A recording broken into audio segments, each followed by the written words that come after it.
En varios lugares de varios países del mundo encontré el mismo cartel.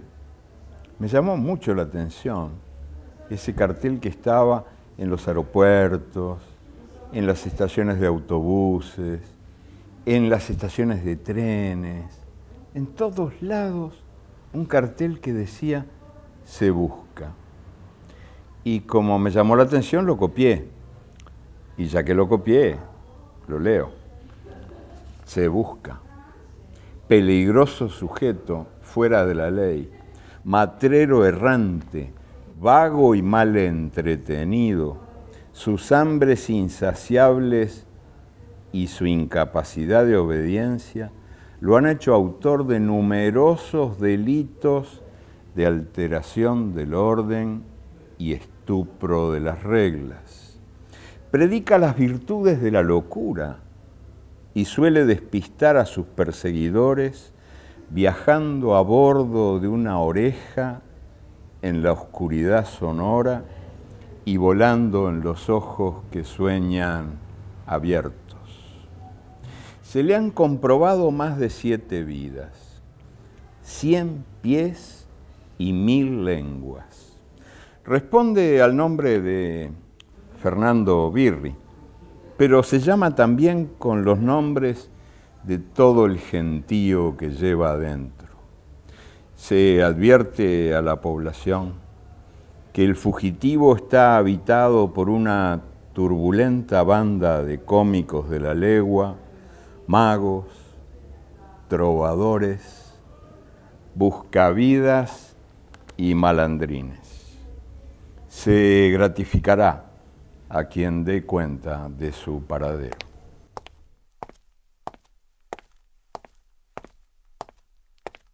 La frase más hermosa que encontré hace no mucho está en Andrés Rivera. La idea es, el destino no es sino la... más o menos así, el destino no es sino la organización de las casualidades. Mirá, palabras más, palabras menos, ahí no creo que traiciono su idea. El destino no es más que la organización de las casualidades. Es hermoso eso, es hermoso. Ese es el destino. Sentir que hay necesidad de algo e ir al encuentro de esa necesidad para dar una respuesta. Ahí estás configurando, ese es el mapa del destino.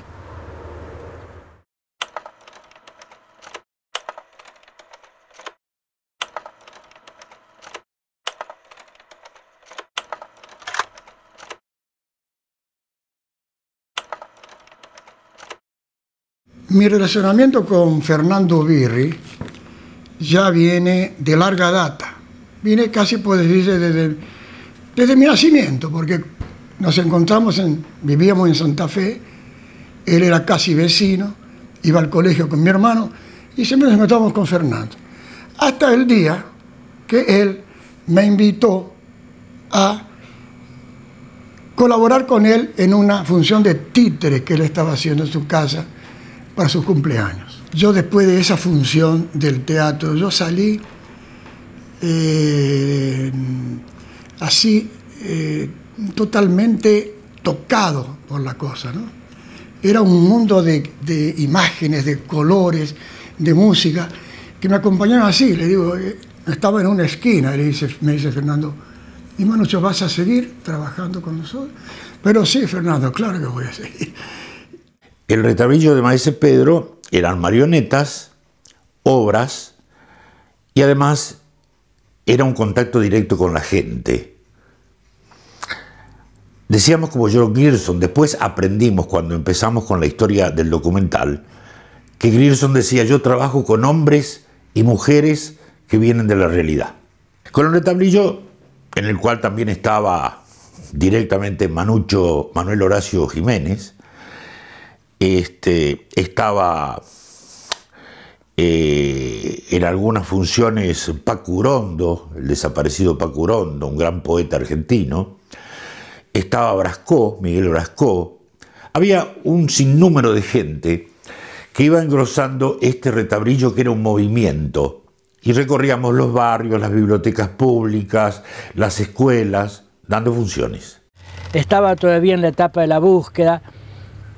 Había hecho aquí, en Santa Fe, había hecho poesía, tenía un retablillo de títeres, había fundado el primer teatro universitario del Litoral, el primer cineclub.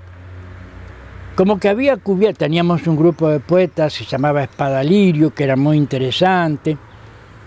Había cumplido como una etapa, pero todas las experiencias y el interés, la curiosidad me llevaba al cine.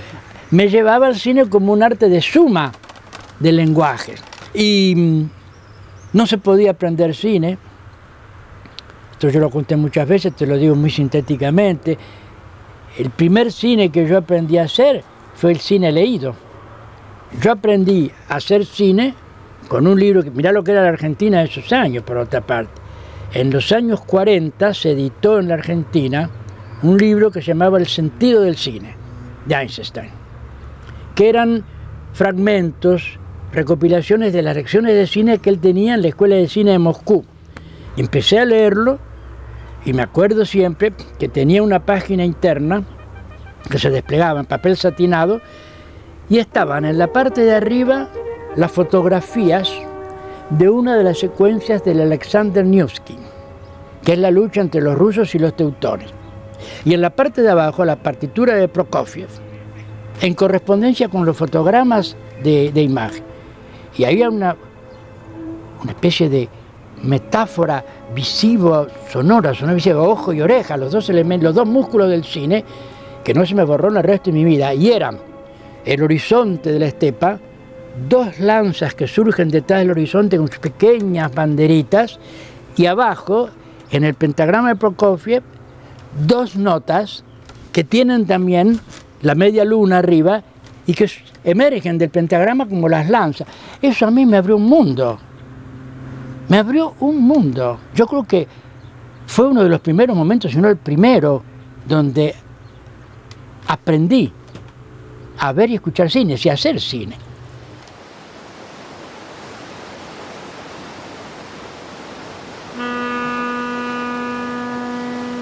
Pero escuelas que yo sepa no existían. Y al decirte no existían en Argentina, indirectamente te estoy diciendo no existían en América Latina. Y mucho que menos en una universidad. No existían. La gente se formaba como ayudante del ayudante del ayudante del director. Y entonces ahí sí surgió la necesidad de irme a buscar una escuela donde se pudiera enseñar a hacer cine. Por eso fui a Europa para ver si la IDEC en París o si el Centro Experimentale di Cinematografia en Roma. Y opté por el último fundamentalmente porque me permitía estar cerca de ese movimiento que estaba en su pleno momento, que era el neorealismo. Un momento increíble. Yo llegué en el 50 y los italianos habían hecho l'Aria di biciclette de Sica y Sabatini, La Terra Trema de Visconti y Paisai Roma Città Aperta de Rossellini en los 48, más o menos. Así que imagínate, llegué 2 años después. Eso era hermoso e inolvidable eso.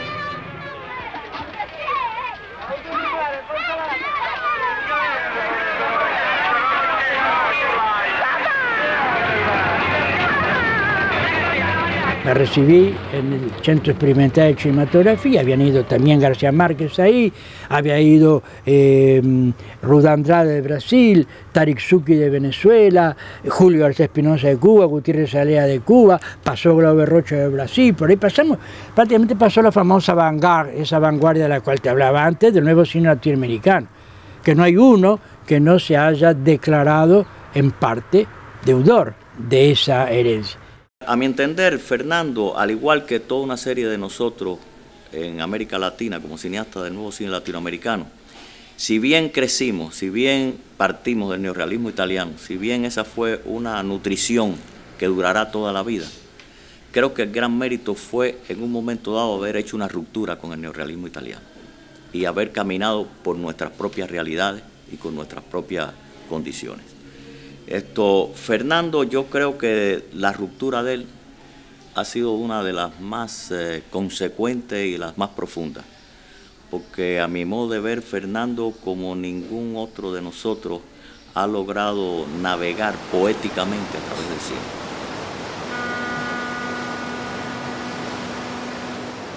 Se había creado un pequeño margen, llega Frondizi, hay la posibilidad de hacer algunas cosas, siempre por los intersticios, siempre por las grietas. La Universidad Nacional del Litoral, que había defendido bastante duramente, hasta donde pudo también, su autonomía, recupera los famosos principios de la reforma universitaria del 18, tenía en extensión universitaria un instituto de sociología. Ahí había una doctora, Ángela Romera Vera, realmente una personalidad, una feminista, Van La Lettre, una personalidad brillantísima y con mucha fuerza, y a través de esa pequeña grieta el cine entra en la universidad, rechazado por la mayoría del cuerpo académico, que desde ya no comprendía y por lo tanto no aceptaba esto que se estaba proponiendo. No obstante, la cosa empezó a caminar, hubo una respuesta muy grande de la gente joven de acá. A mi primer seminario asistieron 120 muchachos y muchachas, y eso decretó de alguna manera el que la cosa se llevara adelante.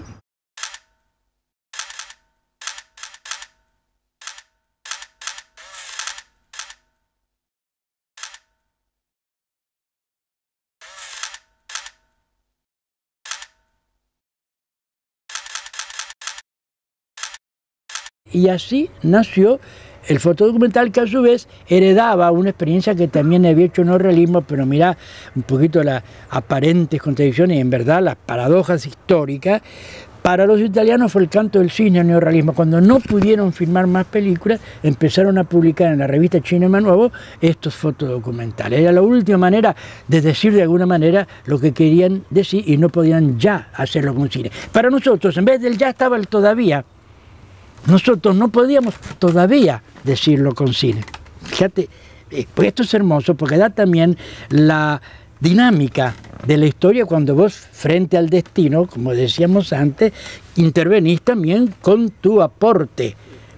Es decir, sos también un elemento casual, causal en el destino, para modificarlo. La diferencia está ya para los italianos, todavía para nosotros. Y en ese caso, faltos de elementos, replegamos sobre la manera más accesible, más humilde y más económica, que es el fotodocumental. Cámara fotográfica, lápiz y papel. El planteo era realmente muy bueno en cuanto a que no solo que servía para reubicar una mirada, ¿no? Reformular una mirada de la realidad con una cámara fotográfica, sino que también permitía utilizar recursos y mecanismos de la técnica y del lenguaje, en el sentido de que un fotodocumental obligaba a contar o una historia, o una situación, o una realidad determinada, o un espacio físico, o un personaje. Contar, ya eso involucraba utilizar un lenguaje. El juego era así. Teníamos una relación básica con un instrumento de registro, ¿no? Teníamos una relación con el ámbito, con la realidad, una relación viva, no el estudiante de cine que está ahí, que después que termina de realizar sus estudios durante un curso largo, va y comienza a captar la realidad de una forma u otra. Y además, por otra parte, aparte de que la enseñanza se iba dando en el ejercicio, digamos, de los materiales y de los instrumentos, existía la posibilidad de la conexión con un público que no era solamente, digamos, que no eran solamente los protagonistas, llamémosle así, de los fotodocumentales, sino que era el público curioso, digamos. El espectador común que va, en vez de ir a un cine a ver una película, va a ver un fotodocumental, que es una serie de fotografías con un texto y con un sentido que los va ligando, ¿no? Yo hoy reivindicaría, con la nueva tecnología mediante, en algunos sentidos la experiencia del fotodocumental, como aprendizaje, como preparación, como acercamiento con un material ya de lenguaje cercano a lo que sería un film, lo reivindicaría, bajo la condición de estar alerta de que la realidad no es autoevidente. Nosotros somos parte de lo que vemos siempre, siempre. Y muchos temas tocaban temas de la realidad santafesina. La trillada frase de Tolstoy, pinta tu aldea y serás universal, ahí tuvo tu máxima experiencia. Las películas después de la escuela de cine tuvieron un predicamento en todo el mundo. Santa Fe, capital de la provincia del mismo nombre, República Argentina. 31 grados de latitud sur y 60 de longitud oeste. Ubicada en la confluencia de los ríos Paraná y Salado en el feraz litoral argentino. Aquí ha sido filmada entre las 4 y las 5 de una tarde de primavera, verano, otoño e invierno de 1956, 57, 58, la siguiente encuesta. Mientras los pibes acuden para pedir una moneda al tren que a paso de hombre avanza por este puente de 2 kilómetros de largo. Se consigue la primera cámara, un grabador aficionado de pésima categoría, causa del pésimo sonido que no se entiende, causa de la contradicción de un cine hablado en castellano, del primer cine de la historia del cine, mentira, lo digo así para así, un cine doblado en su propio idioma, porque el cine el Tiredié está hablado en castellano y de alguna manera las voces de Francisco Petroni y María Rosa Gallo, que son las que lo doblan, hablan también en castellano. Lo que pasa es que el primero era ininteligible, pero yo no podía eliminarlo del todo porque era quitar la autenticidad del documento, autenticidad de palabras, pero también autenticidad de textura, de sonido, de feeling, de todo lo que implica la voz hablada. Y por otra parte, la necesidad de que esto que están diciendo, que no se entendía una papa, pudiera ser entendido. Imagínate, en la medida en que el film se presentaba como un film encuesta, o sea, un film encuesta que no transmitía el conocimiento de realidad. Yo tengo que lavar. Y hoy tengo que lavar. Hay 2 toallas y son 3 calzones. Una combinación y una sola. Yo me llamo Francisca Martínez. Me gano la vida lavando y me pagan 4 pesos por sábana. Y yo hago estos pequeños trabajitos de carpintería para ir pasando, nos cuenta don Juan Esquivel. Yo, mi oficio es carpintero cementista, pero en estos momentos acá en Santa Fe estamos viviendo momentos muy tristes porque no se consigue trabajo y además empezó a castigar un poco la carestía de la vida. Fuimos con nuestro equipo, con las cámaras, los grabadores y qué sé yo, lo que teníamos, lo poco que teníamos, al bajo de Tiredié. Y nos sacaron a pedradas. Nos sacaron a pedradas. Nos pararon en el confín del barrio. Ahí entendimos que habíamos equivocado todo, que no era esa la manera de la aproximación, de la mejor aproximación, de la primera aproximación. Nos reunimos, discutimos, estábamos doloridísimos, nos parecía más, claro, un acto de incomprensión, de injusticia, todo lo que vos quieras. Pero evidentemente también intuíamos que si alguien estábamos equivocados éramos nosotros, porque digo, íbamos a un territorio que queríamos conocer. Decidimos volver sin cámaras, sin nada, a hacer lo que realmente teníamos que hacer y que era el real motor de todo este trabajo. Conocernos. No conocerlos, conocernos. El conocimiento tenía que ser recíproco. Yo te digo, yo salí totalmente cambiado de Tiredié. Tiredié es un film que hemos hecho para que la gente salga del cine cambiada, la misma gente que el espectador que sale no tiene que ser o no puede ser, o deseamos que no sea el espectador que entró. Eso que después yo lo formulé teóricamente, lo pude hacer con un mínimo de autoridad porque empezó por mí. Este que salió de hacer el Tiredié no era este que había entrado a hacer el Tiredié. Y eso es una de las cosas que yo nunca dejaré ni de reconocer y mucho menos de agradecer a una película como esta. Y creo que eso de alguna manera nos pasó a todos los que trabajamos en la película. O sea que si de alguna manera la película puede incidir en un cambio de la realidad, ese cambio no podía ser de otro modo que no nos cambiara a nosotros, en primer lugar, en primer lugar.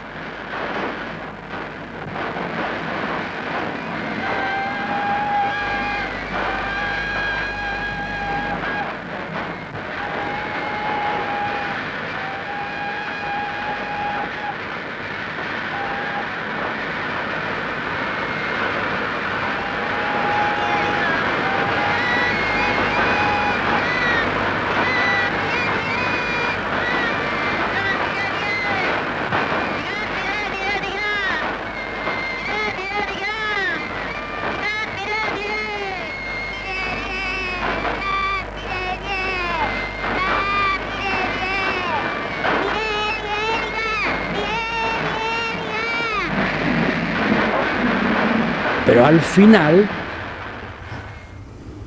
el cuento termina con que cuando ya estamos en la etapa final de la filmación, dejamos todos nuestros equipos, los mismos equipos que habían servido para que nos apedrearan cuando llegamos, en los ranchos de los Tiredié. Ellos cuidaron todo hasta el último momento. Ellos velaron para que la película se pudiera terminar. Cuando la policía, al final de la época de Frondizi, que se había puesto todo mucho más duro ya, nos impedía la filmación. Terminamos de hacer la película diciendo, llevando un pequeño equipo, haciendo como que filmábamos, por ejemplo, en el medio del terraplén. Entonces venía la policía con su jeep, nos paraba, ¿qué están haciendo ustedes acá? ¿Pero dónde está el permiso? No pueden. Entonces se empezaba a discutir, la gente de barrio decía, no, ¿pero qué? Y mientras estaba en esa discusión, el tren ya estaba llegando, el tren ya pasaba y el tren ya se iba. Y adentro del tren había dos compañeros con una cámara y un grabador que estaban grabando esa misma escena. Por eso te digo, aprendimos todos.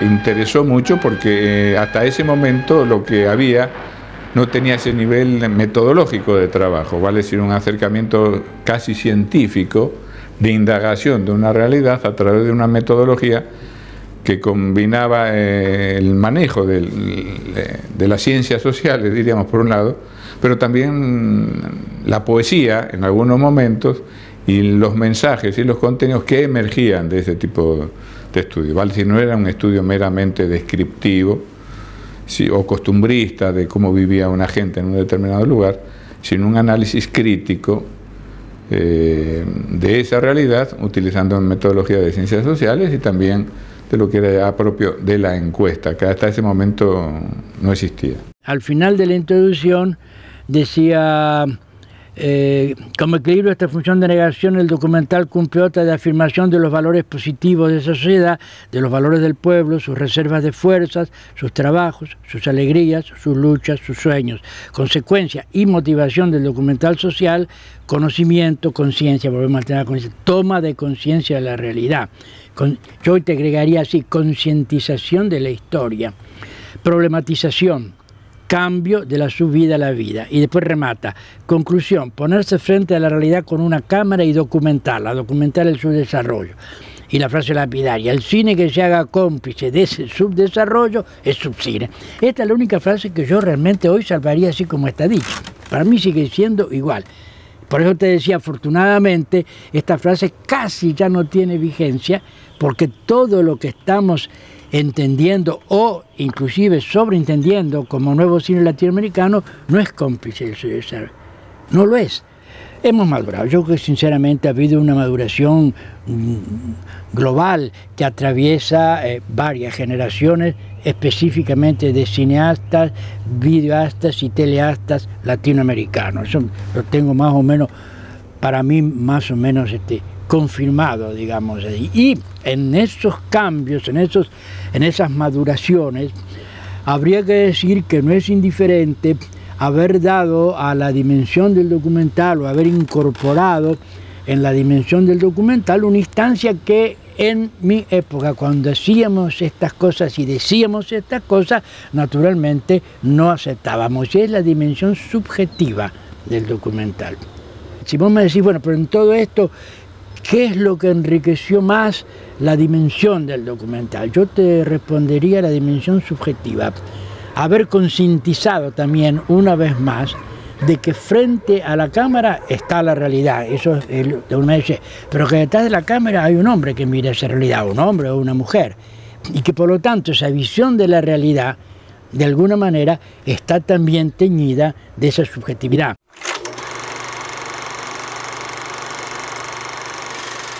La escuela se organiza como escuela en el año 60, porque el Tiré 10 se termina en el 59 y a partir de la proyección del Tiré 10 más ya se organiza escolásticamente una escuela de 3 años con una tesis final, con trabajos prácticos curriculares en cada año. Otro día que cuando se hizo el Tiré 10, el instituto no era todavía instituto, era un taller de cine, ¿no es cierto?, que se armó. Y después cuando se terminó esa película, y la gente vio, la universidad en aquel momento tenía una pequeña apertura, ¿no es cierto?, deciden, digamos, hacer una escuela de cine. Al menos nos gustaba hacerlo, porque era un desafío y era una cosa de federalizar el cine. Salir a dar charlas sobre cine a 500 kilómetros de Buenos Aires no era una cosa que se hiciera todos los días. Me gustó la escuela. Me gustó sobre todo la escuela porque realmente estaba formada por gente que tenía vocación y que quería hacer cine. Cuando esta película termine, yo casi todos nosotros volveremos al bajo inundadizo, al barro en donde fueron a buscarlo para hacerlo. Como les digo, yo les voy a contar mi propia pícara historia con palabras que a lo mejor no serán muy floreadas, hasta imperfectas, pero sinceras, eso sí.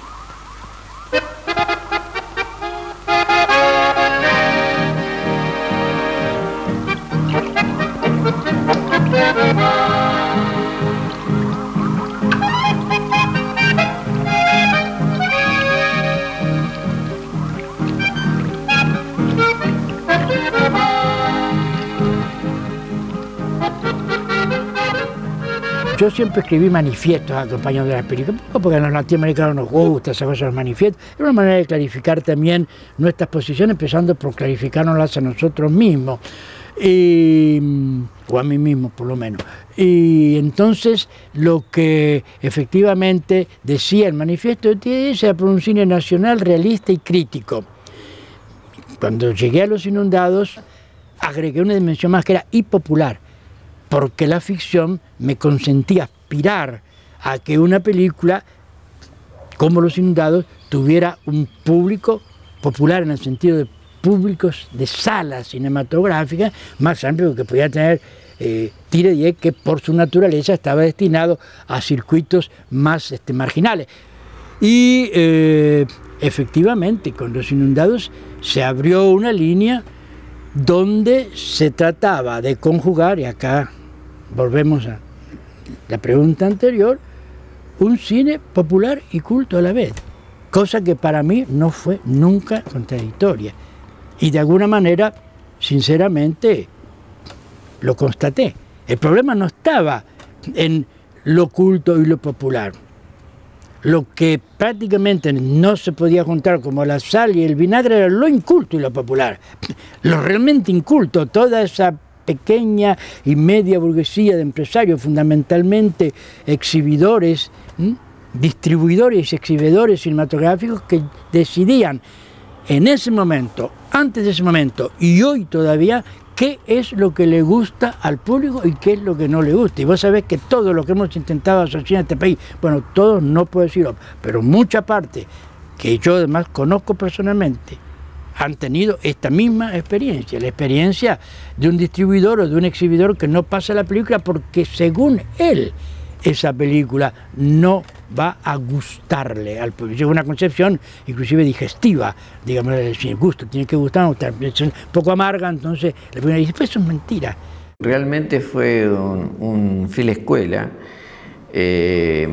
donde sí compartimos con la industria de Buenos Aires, que vinieron los técnicos principales, digamos, ¿no es cierto?, de los rubros principales, los jefes, y los asistentes. Los ayudantes, prácticamente tanto en fotografía como en producción y dirección, fueron los alumnos del instituto de segundo y tercer año e incluso los de primero. Y ahí nos pasó esta anécdota muy linda, que había un boliche, y entramos y no había nadie, aparece una persona y le pedimos una ginebra. Y se entró a cagar de risa. Y era decorado de la película. Se había hecho el escenógrafo. Era todo falso el boliche, pero era tan perfecto que hasta nosotros caímos, ¿no? La vida me dio más cosas de las que esperaba, en un cierto sentido.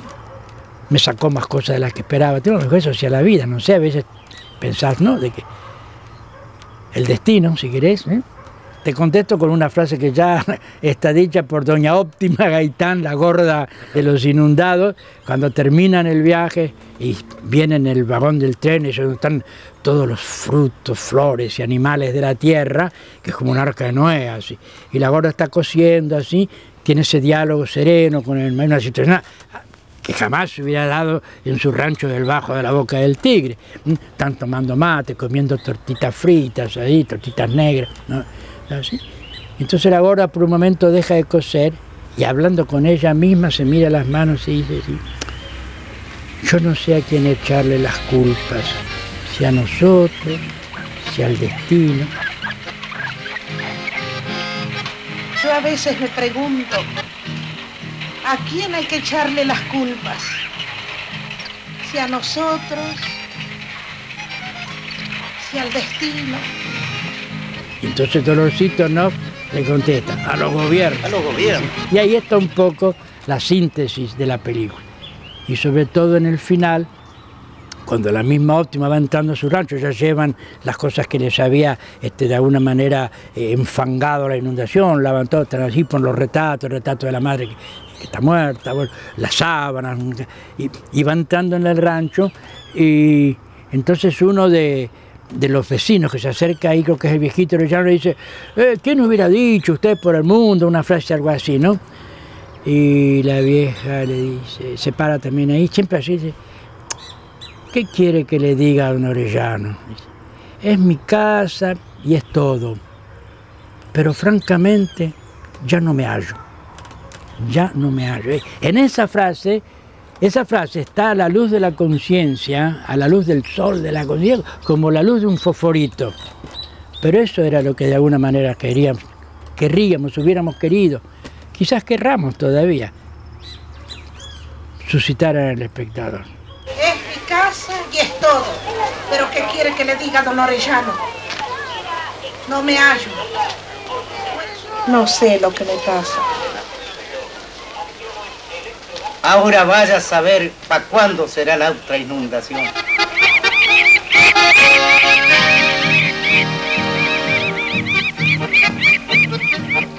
La escuela, por el hecho de estar en Santa Fe, a pesar de que tenía ese contraste de no estar en el ombligo de donde se manejaba la cosa, así Buenos Aires, la industria, todas esas cosas, pero tuvo también la ventaja de, por eso mismo, no estar supeditada, digamos allí, a los cánones más o menos oficiales y permitirse un margen de libertad, de experimentación, que de otra manera, no sé, si hubiera tenido, consintiendo además que siendo un primer núcleo que intentaba la formación audiovisual, cinematográfica específicamente en este caso, hizo que vinieran gentes de otras partes de la Argentina. Vallejos viene de su Tucumán justamente porque en Tucumán no hay una escuela para un chico que tiene esas inquietudes, que quiere pensar, y es uno de los elementos, una de las criaturas que pasan por la escuela con un aprovechamiento y con una obra como Viejos Reales que realmente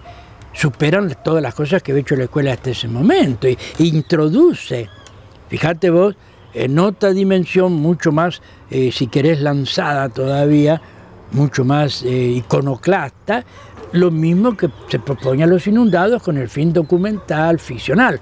Él ya como que se apoya en ese esquema, pero lo desarticula y lanza su propia propuesta, creando una obra que para mí es única en el cine argentino.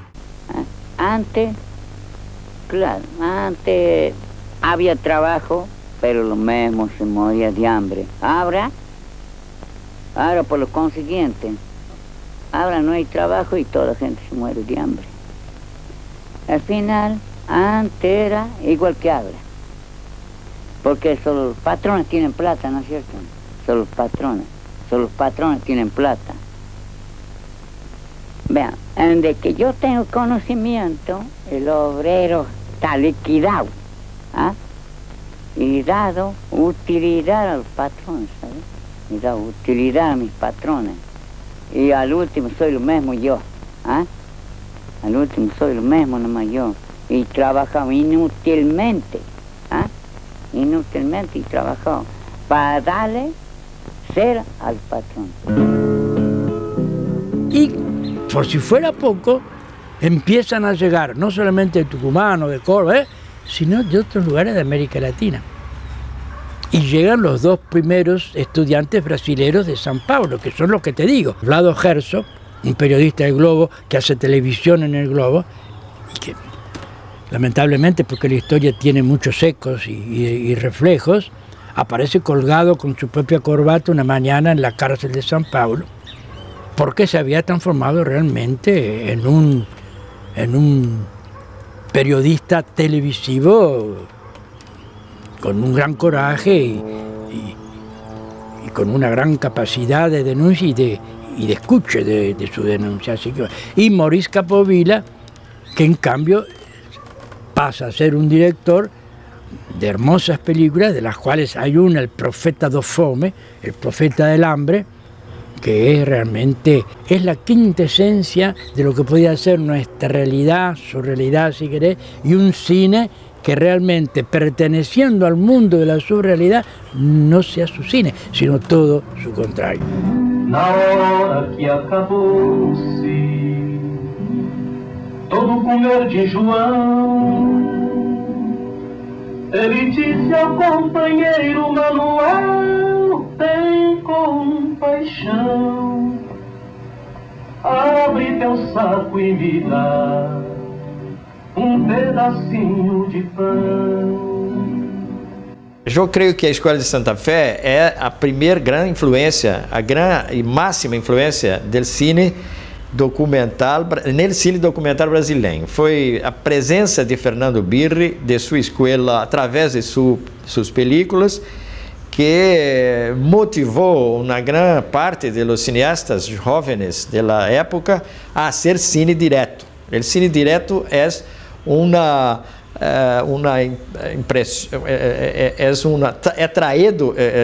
trazido para o Brasil por causa de Tiredier. É a partir de Tiredier que se pensa um cine onde a voz do homem se passa através da câmera. Y cada uno después se vuelve y a su modo también van llevando sus semillas que después plantan en tierra propia con flores y frutos que son autónomos.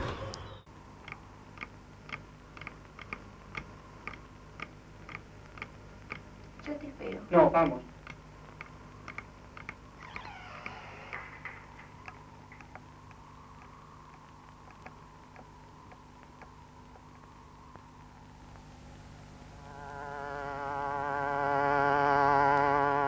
Yo tenía que hacer una película de tesis. En la película hacía su tesis el realizador, el fotógrafo y el productor, que eran los tres grandes roles. Y entonces decidí hacer un trabajo de encuesta. Me metí, gracias a que se hacía un censo de población en ese momento. Me metí en el conventillo con una maestra de una escuela que estaba haciendo el censo, como si yo fuera el ayudante de ella. Y así hice esta película. ¿Querés acabarla con esa corneta? Una acaba por acostumbrarse a todo. Hay que ser mujer para saber lo que es esto. Y hay que ser animal para aguantarlo. 40 cuartos, 3 baños. ¿Baño? Y 3 canillas. Una se acostumbra. No, no señor. Sí, Florencio. Una se acostumbra. Son 11, ¿eh? Sí, yo no llevo la cuatro. ¿Sabes qué, jefe? Sí, yo llevo la cosa. ¡Un momento! Pero tiene un valor que creo que se le ha dado, un valor histórico. Birri la consideró la segunda encuesta social filmada, siendo que Tiré la primera.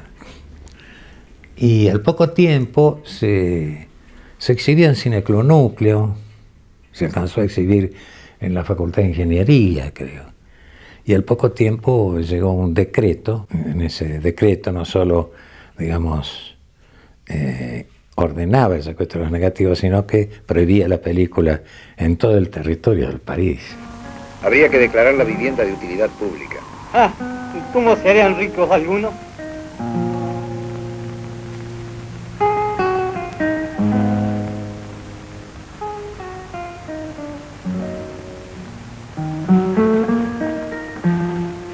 Y esa película, Los 40 Cuartos, de alguna forma es lo que hoy muchos llaman docudrama o docfic o de otras maneras.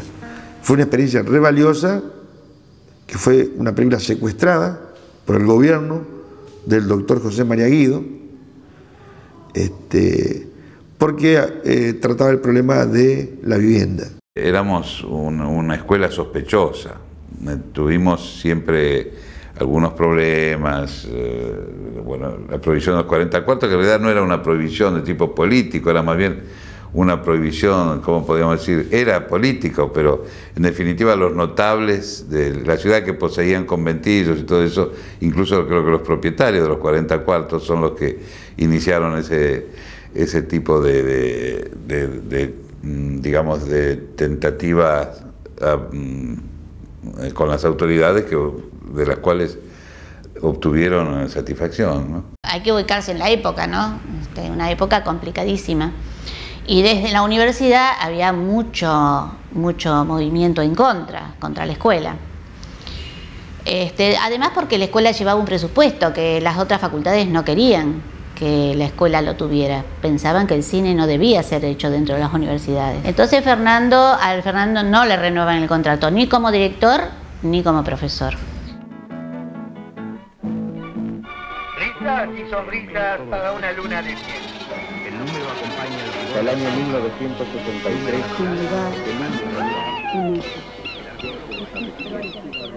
Había una situación política muy complicada, muy difícil. Y él no estaba, pero sí estaba, digamos, su presencia en cuanto a todo lo que él un poco encaminó a la escuela, ¿no? Yo creo que en eso, la impronta de Birri, de toda la gente que trabajaba con él, yo recuerdo que tuve muy buenos profesores y que el ambiente que se respiraba entre los estudiantes era un ambiente de una gran efervescencia creativa, cultural, de una gran curiosidad. En cuanto al resultado de los trabajos prácticos de los alumnos, trabajos de tesis que se iban logrando, ese trabajo era destinado inmediatamente a la proyección en los barrios, en los sindicatos, en las sociedades vecinales, o sea, un poco como que seguía vigente la idea de Birri de llevar el resultado de los trabajos cinematográficos, llevarlo de vuelta a sus barrios. Tuvimos algunos cineastas que después se hicieron célebres, como Raúl Ruiz, que estudió en el Instituto de Cine de Santa Fe. Venía gente de Brasil, venía gente de Chile, había otros de Perú, venía gente de Buenos Aires, profesores de Buenos Aires, conferenciantes. Había una actividad cultural importante y el Instituto de Cine tenía una reputación nacional e incluso podríamos decir internacional en cierto momento, puesto que venía gente en el ámbito latinoamericano. Pero el honor supremo que nos hizo la dictadura militar, poniéndonos primeros en la lista de las instituciones subversivas de la Argentina, me parece que es un honor un poco desmedido, ¿no? A partir del 62 en adelante, poco se sabe. Poco se sabe que derecho de las desapariciones, derecho de las dificultades para filmar, derecho de la censura, derecho de la falta de presupuesto. Y el hecho posterior de del desmantelamiento que se produjo en el instituto.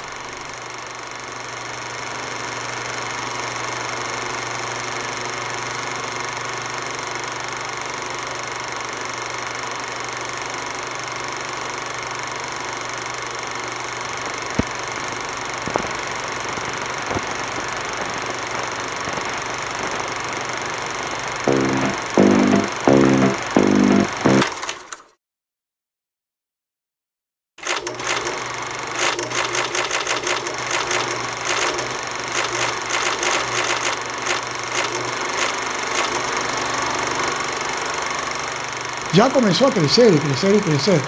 Y por donde él pasaba, él siempre, Fernando, dejaba la semilla. Así que para mí ha sido, no es, digamos, puramente, digamos, así, prosopopéyico, decirle, es realmente el maestro del cine latino-americano. Mas a influência do Birri em todo o cinema latino-americano, sobretudo no cinema documental latino-americano e no cinema brasileiro, foi enorme, foi imensa, foi imensa. O Birri é um dos pais do cinema documentário brasileiro, o Birri é um fundador do cinema documentário brasileiro. Quem é Fernando Birri? Quem foi Fernando Birri? Fernando Birri é uma pessoa genial. Ele não é um cineasta, o Fernando é um artista do mundo. Ele é um desenhista, ele é um criador, é um sonhador, é uma pessoa absolutamente fora do comum, do pessoal de cinema, uma pessoa absolutamente fora de tudo aquilo que a gente pode imaginar. E não se pode classificar o Fernando apenas como cineasta. O Fernando é um criador. Cámara, corre, acción, acción, acción. El arte es por principio libertad y misterio, y sobre eso ya personalmente no tengo más dudas. Aunque me costó vencer límites y prejuicios y fórmulas ideológicas, políticas. No llegué fácil a esta conclusión, porque de pronto estaba muy cómodo en el misterio, pero de pronto sentía la necesidad de asumirme ¿cómo te puedo decir? La claridad del proyecto sociopolítico, por ejemplo, cosas así. Y acá está una de las cosas más terribles, que nos habían dicho, para no decir enseñado, que eran contradictorios, que eran incompatibles. Para mí uno de los grandes trabajos que yo tuve que hacer sobre mí mismo fue superar las falsas contradicciones, Hugo. Poder decir que lo que intentábamos era un arte poético-político sonaba como una blasfemia. Es una blasfemia para la manera común del sentir y pensar de la gente tal como nos han enseñado a sentir y pensar.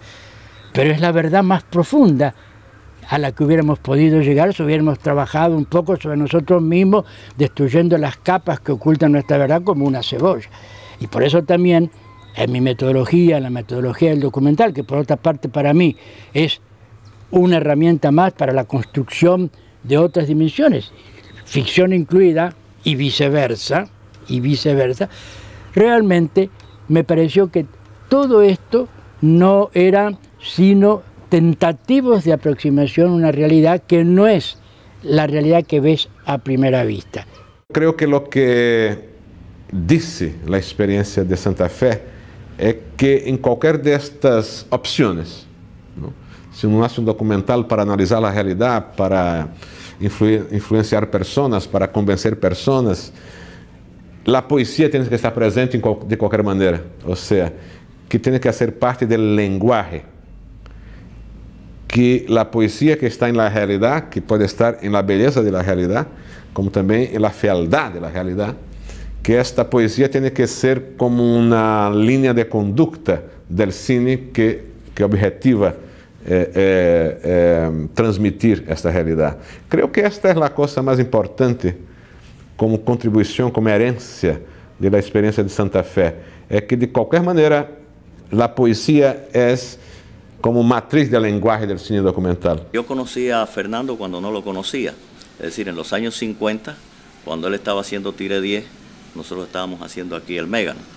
Nelson Pereira dos Santos estaba haciendo en Brasil Río 40 grados, Benito Alarraqui estaba haciendo en México Raíces, y no nos conocíamos y sin embargo estábamos haciendo un cine a través del cual caminábamos en la misma dirección todos. Hay una fecha que se conoce bien por todos ya, que es la Viña del Mar 67, donde realmente se produce el reconocimiento en ese encuentro que organizan en Chile los compañeros chilenos y otros no chilenos que ayudan a los chilenos, cuando la delegación cubana vaya y se produce el encuentro de tantos cineastas de diferentes partes de América Latina, es que de pronto hay una conciencia de, bueno, estamos por lo mismo, estamos probando hacer un cine auténticamente nacional y latinoamericano y no lo sabíamos.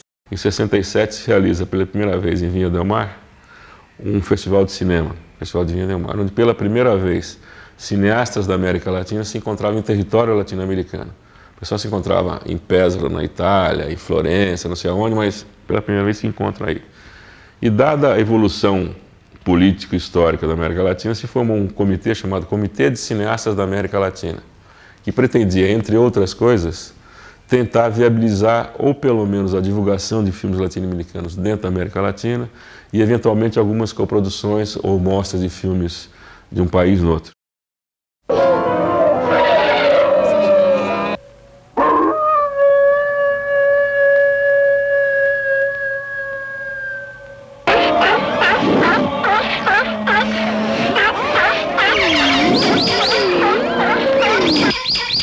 Ork salió también con un manifiesto, naturalmente, con una frase que decía, por un cine cósmico.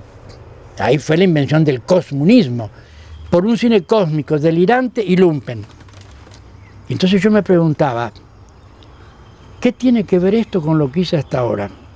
Y sobre todo los otros me señalaban, pero esto es una contradicción total con su manifiesto. Usted dijo por un cine nacional, realista y crítico y popular, y ahora nos está diciendo por un cine cómico y antilúmpico. Bueno, en primer lugar, si es contradictorio, me lo asumo.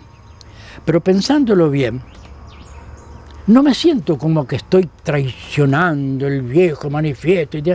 No me siento. Siento que de alguna manera, y acá vuelve la palabra, lo estoy expandiendo.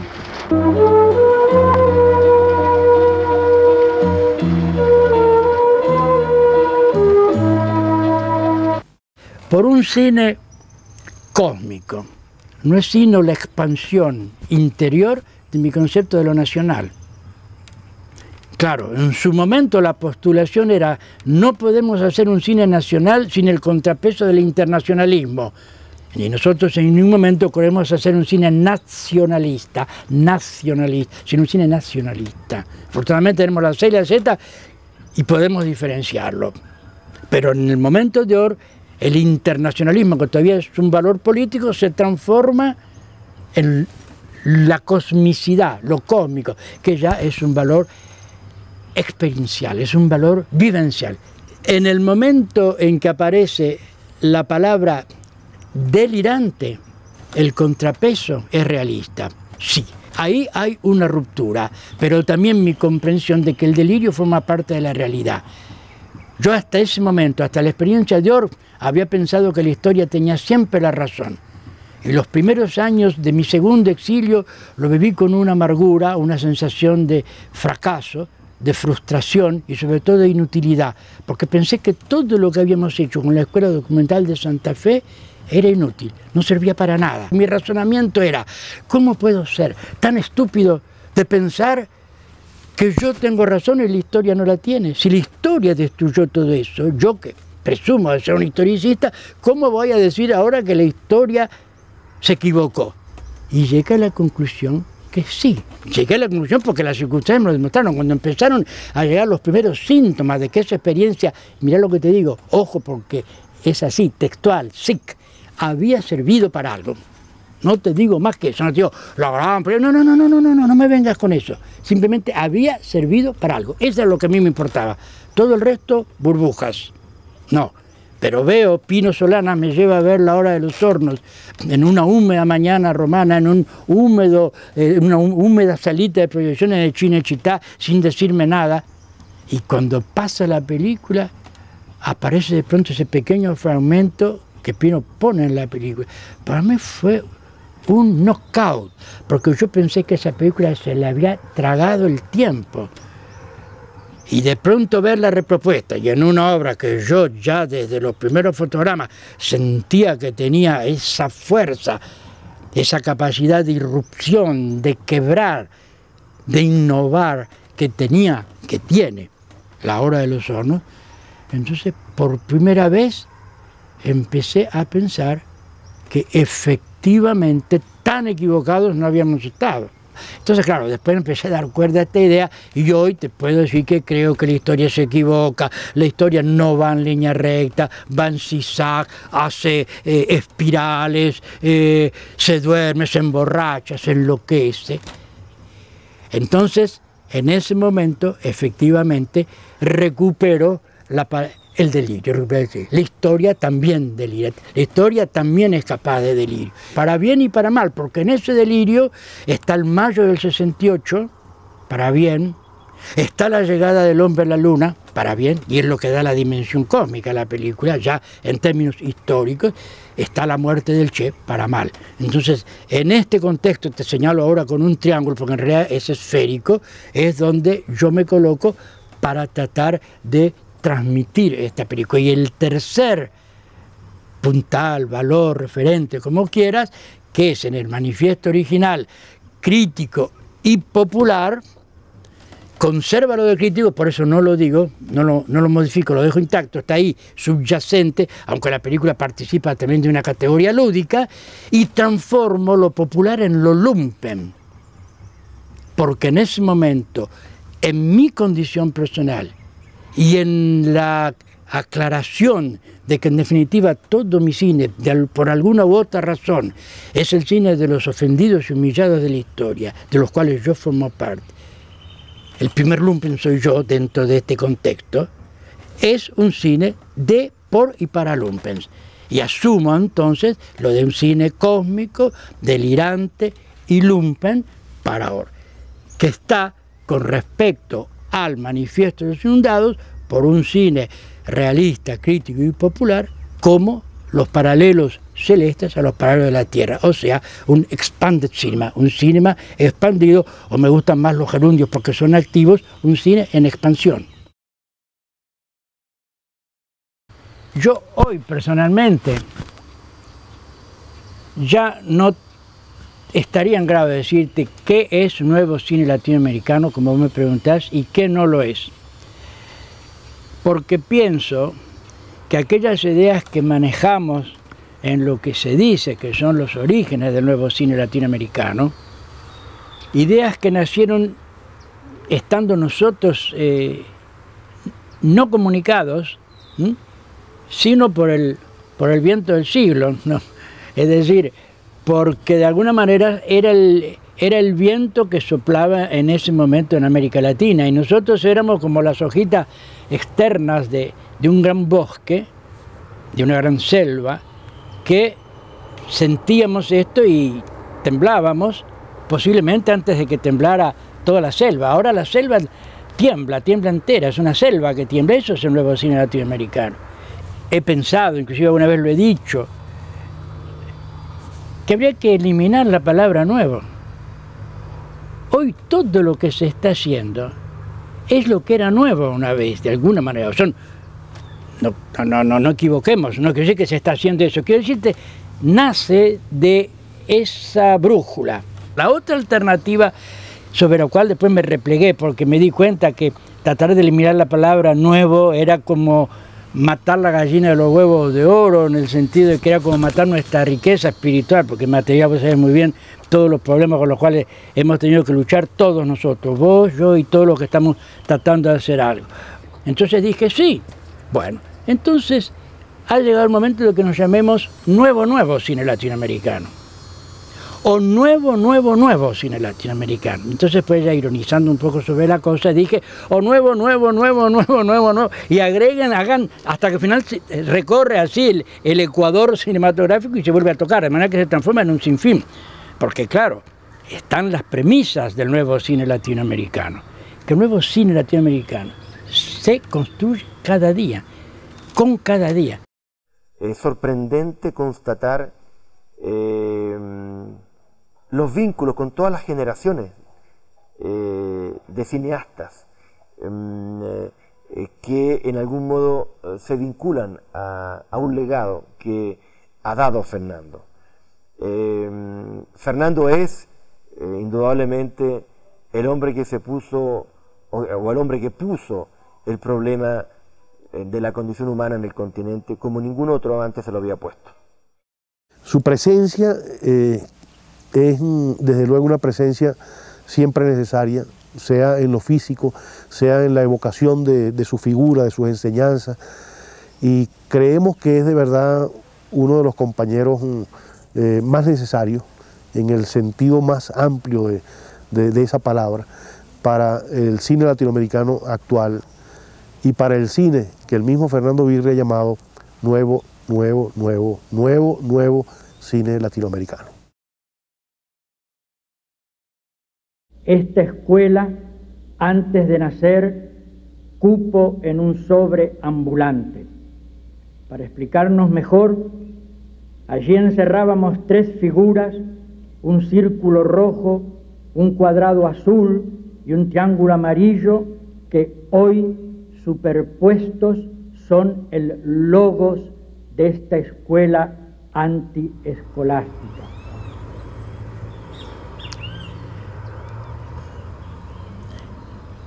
Yo también me pregunté, como para las otras preguntas que me hiciste, cuál era la respuesta muchas veces, y a veces las encontraba, a veces no las encontraba. Me pregunté qué justificación tenía hacer tantos años después de la escuela documental de Santa Fe, hacer otra escuela en Cuba. No te creas que las cosas las tuve claras antes de empezar a hacerlas. Las cosas se me aclararon siempre así. Había lo que te dije en una de las primeras respuestas, una brújula o las estrellas, la Cruz del Sur, lo que quiera, pero el camino lo íbamos aprendiendo a medida que lo recorríamos, que lo íbamos haciendo. También Galeano dice esa frase tan hermosa que toman préstito de Pablo Freire, y yo de Galeano, la verdad no está en el puerto, la verdad está en el viaje, eso es hermoso. Y un poco las dos escuelas corresponden a esto, es decir, de alguna manera, digamos así, yo quería dejar bien claro que tenía que haber y no tenía que haber, y vuelvo a lo que estaba diciendo antes, la difícil conjunción o conjugación, como te guste, de 2 términos que eran memoria y futuro, donde trataba de explicar cómo la escuela era una alquimia de síntesis entre lo viejo y nuevo. Sí, mirá, lo viejo que había sido nuevo a su tiempo.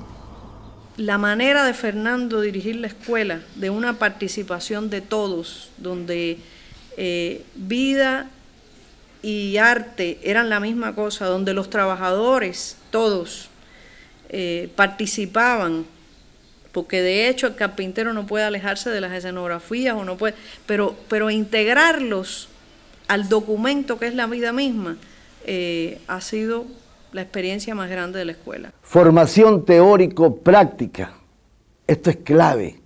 Lo aplica Fernando en Mérida, lo aplica en San Antonio de los Baños.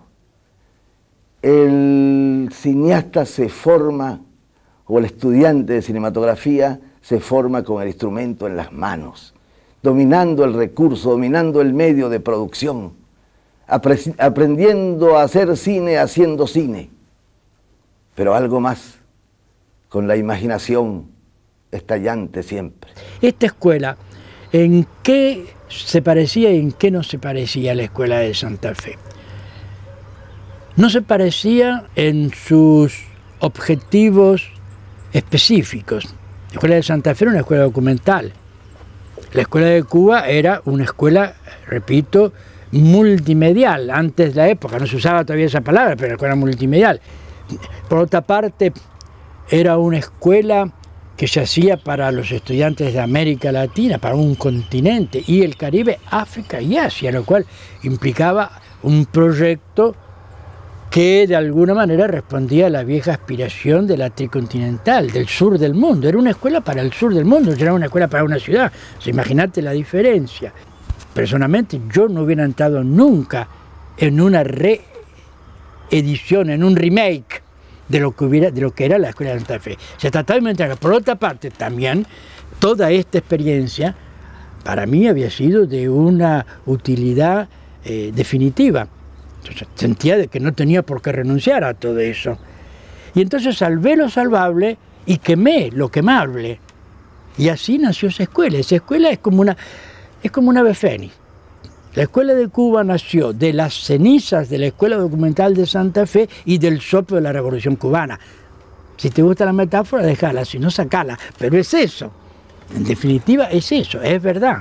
Entonces, fue una escuela que repropuso, o intentó reproponer lo nuevo.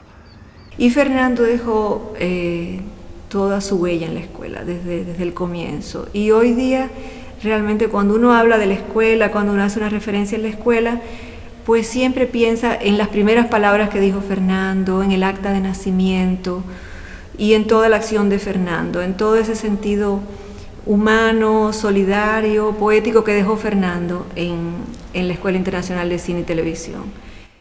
El triángulo amarillo era el primer nivel, el curso básico regular, la escuelita, tanto para entendernos y para diferenciarlo un poco de la escuelota, que es todo esto, que corresponde a un nivel de formación. El cuadrado azul, segundo nivel, que corresponde a los talleres experimentales y cuyo sentido es el de perfeccionamiento. Y el círculo rojo, el tercer nivel, que corresponde a los diálogos de altos estudios y cuyo sentido es el de superación. Había que ser un mago, había que ser un artista, había que volar mucho la imaginación como lo hizo Fernando para que esa escuela saliera adelante. Hay que darse cuenta que no teníamos realmente nada más que pequeñas experiencias de núcleos de trabajo, pero una escuela de aquella dimensión donde además no se permeara, pudiera ser de verdad internacional, pero al mismo tiempo vivía en este país, porque la escuela está aquí, no está en otro lugar. Entonces esa experiencia de vida de trabajar con él, como, bueno, él me dijo, tú eres mi alter ego. Y yo le dije, no puedo ser tu alter ego. ¿Qué cosa es eso? Imagínate. Y después lo recuerdo como una formación fundamental en mi vida. Fernando estuvo 5 años al frente de la escuela y siempre todos sentimos esa escuela identificada totalmente con él. Algún momento se contaba, además se decían anécdotas, por ejemplo, si se señalizaba el lugar donde está la escuela, que es en San Antonio de los Baños, es en una provincia, digamos, lo que es La Habana interior, por decirlo de alguna manera. Está la escuela ubicada en medio de un campo, en una finca que se llama además la finca San Tranquilino. Y alguien decía como una anécdota, el día que se quiera señalizar esta escuela, se puede poner un sombrero a lo largo del camino y se sabrá que ahí se llega a esta escuela. O sea, y por supuesto que era el sombrero de Fernando Birri, ¿no?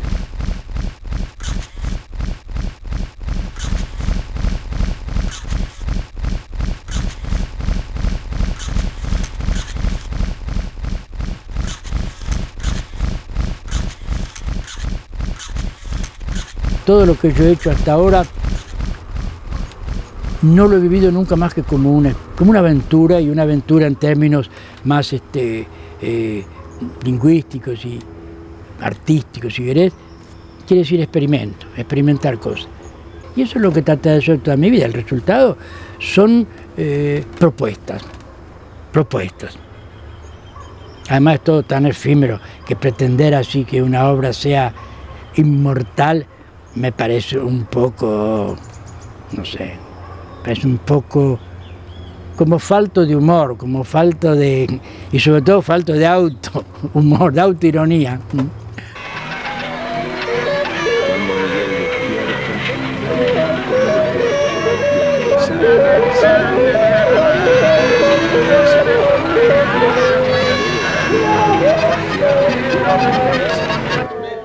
Fernando Birri iba a filmar El cuento del ángel de García Márquez y me llevó a ver los escenarios.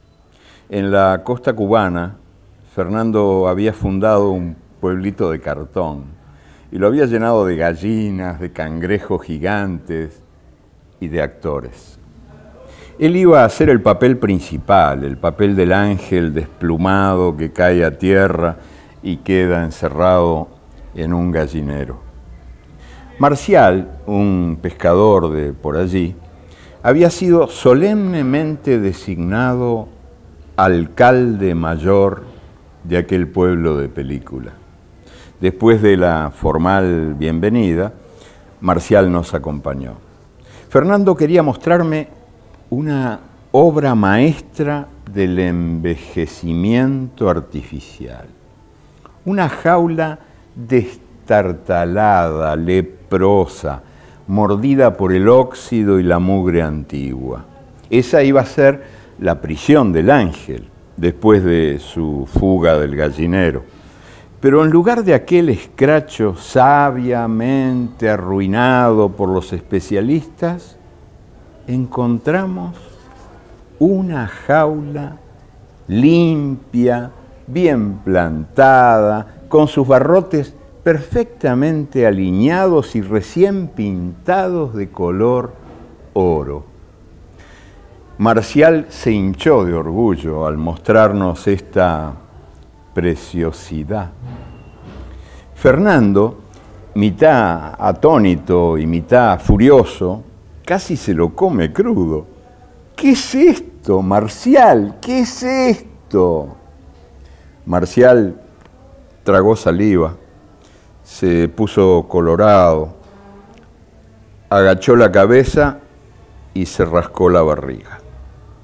Y entonces confesó: yo no podía permitirlo, yo no podía permitir que metieran en aquella jaula cochina a un hombre bueno como usted.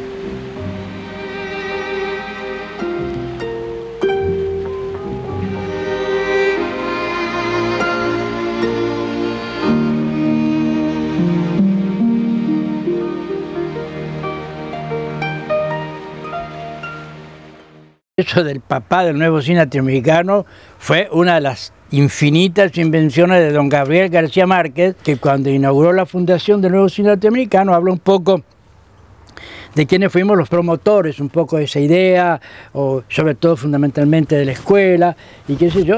Y entonces habla de Julio García Espinosa, habla de Gutiérrez Alea, obviamente de sí mismo, y cuando se refiere a mí, entonces dice Fernando Viris, el gran papá del nuevo cine latinoamericano. Entonces, bueno, me cuelga ese San Benito, que ya lo había precedido, porque una cosa que yo no conté nunca, ahora vos me lo decís, pasó tanto tiempo que creo que ya se puede abrir ese archivo, cuando el primer festival del nuevo cine latinoamericano, que se hace en La Habana, para nuestra sorpresa, en el cine Charlie Chaplin, la primera noche, no cabía un alfiler. Yo estaba apoyado ahí, ya no había más asientos. Él llega después que yo, y en el momento en que pasa me da un codazo así, en la quinta costilla, y me dice, ¿viste de lo que sos culpable? Me dice así. Era su manera, de alguna manera, de ratificar una vieja hermandad, más que amistad, una solidaridad, ideas que compartíamos, cada uno en su arte, cada uno en su lenguaje, cada uno en su ideología, pero con una evidente ósmosis de las cuales todos éramos deudores de todo. Esa es la belleza de un movimiento. Nadie tiene la paternidad de un movimiento. Viris es un gran maestro. Va formando discípulos permanentemente. Yo me considero un gran discípulo de Viris, estoy orgulloso de ello. Y creo que la enseñanza más grande es la consecuencia. Esto de no transar, esto de ir, aunque sea en el peor momento de la tormenta, contra la tormenta. Porque Fernando realmente es un creador de gente, no solo un creador de sus películas, es un creador de gente. Y ahí están, yo creo que sus loritos verdes están volando por todo el mundo y él debe sentirse feliz de saber de que eso es así, porque no creo que nadie lo va a olvidar nunca. Es un ser humano tan vestido de poesía, tan lleno de poesía por adentro y tan vestido por afuera de poesía, que, qué sé yo, es como um ángel não de guarda, mas um ángel que vai adelante, como que jugando, não? Em minha vida. Não é um ángel de la guardia, porque não está por detrás de mim, ele está sempre adelante, como que jugando para que eu lo siga. Claro, é uma pessoa muito, muito importante em minha vida. E creio que na vida de muita gente, Fernando é padre de, que sei eu, 2.000, 3.000 hijos. Eu não lo sé, são milhares. Ese fue el San Benito que me colgó Gabo, por supuesto, lo hacía, creo, sabiendo lo que decía. Yo por mi parte, relativizando siempre todo, sabía que una parte de verdad había, porque nos habíamos deslomado por esa lucha, la habíamos pagado con todo lo que se puede pagar, inclusive con parte de una vida que no se cumplió como quizás era el proyecto, porque en ese proyecto no estaba nunca haber sido del país, me tuve que ir 2 veces. En ese proyecto no estaba nunca haber abandonado este metro cuadrado de tierra al que vuelvo para que me entierren. Si nada más quiero que me entierren, nada más quiero que me quemen y me tiren acá en el río Bajay. Eso lo voy a dejar escrito por testamento y que hagan una gran murga el día entero. No tiene que haber velorio, no tiene que haber una gran murga y van a llevar la urna así bailando y qué sé yo. Van a llegar al río, van a esperar que pase un cardumen de algún pescado plateado así y le tiran eso, esperando que sobrevivan. Yo te diría en ese sentido como que mi vida, ya que de alguna manera no me lo preguntás, pero me llevas a tentar este tipo de visión, así retrospectiva, pero siempre en función de los temas actuales, es como se puede decir de 2 modos, y puedo elegir. Es como un desequilibrio inestable o es como un equilibrio inestable, es lo mismo, es decir, es como una pérdida permanente del equilibrio en el desequilibrio y es también como una pérdida permanente del desequilibrio en un reequilibrio, digamos así. Y por eso también, de alguna forma, como te digo, quizás en los 2 momentos de mayor desequilibrio, pienso, sería muy lindo decir en los 2 momentos de mayor equilibrio, pero para mí creo que es en los 2 momentos de mayor desequilibrio, fundo la primera escuela de cine de América Latina, ese es un dato objetivo, y fundo la primera escuela del sur del mundo y de 3 mundos, de América Latina y el Caribe, África y Asia. Y cuando digo fundo, ahora sí, para entender esta respuesta en primera persona, es por lo que vos me decís, es decir, por la tarjetita esa de el gran papá. Pero por otra parte con perfecta conciencia de que el verbo no es fundo, sino fundamos. Si no, no sería un movimiento. De esto estoy perfectamente claro. La claridad me genera mucha serenidad en ese sentido, a pesar de que mi vida sigue siendo agitadísima. Y me sigue dando cuerda, como vos ves. Así que parame, interrumpime y haceme otra pregunta. No, tenía que ver, también se relacionaba con lo que hablábamos del destino. Ese tema es hermoso. Porque muchas veces, ¿qué lo lleva a uno a estar en ese determinado?